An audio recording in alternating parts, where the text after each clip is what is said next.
நம்முடைய அரசு திராவிட மாடல் அரசு. ஆனால் திராவிட மாடல் அரசு இந்து சமய பண்பாடுகளை, உபநிஷங்களை, வேதங்களை நாங்கள் அதை பரப்புவோம், அதை நாங்கள் விரிவாக்கம் செய்வோம் அப்படின்னு ஒரு சட்டத்திருத்தம் இருக்கு. அது எதிரானது. இது ஒரு மதச்சார்பற்ற அரசு. இந்தியா ஒரு மதச்சார்பற்ற நாடு. இங்கே இந்து அறநிலைத்துறை இருக்கலாம், ஆனால் அந்த ரிக்கு வேதம், அதர்ம வேதம், சமண வேதம் சொல்லக்கூடிய இந்த வேதங்களை கற்பிக்கிற முறை இருக்கக்கூடாது. அதை நாங்கள் பரப்புவோம்னு சொல்றாங்க. அதே நேரத்தில் இந்து அறநிலைத்துறை கட்டுப்பாட்டில் இருக்கிற நிதியை பயன்படுத்தி கல்விக்கூடங்களை கொண்டு வருகின்ற ஒரு திருத்தம் இருக்கு. அதை நான் வரவேற்கிறேன். தமிழ் அர்ச்சனை ஓதுவார்கள், அர்ச்சனை செய்வர்கள், அதை நான் வரவேற்கிறேன்.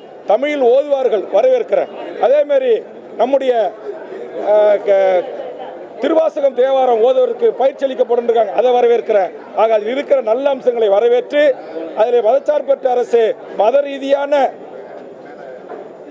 பகுத்தறிவுக்கு உகந்தாத கருத்துக்களை பயிற்சி அளிப்பதை நான் எதிர்த்து பதிவு செய்திருக்கிறேன்.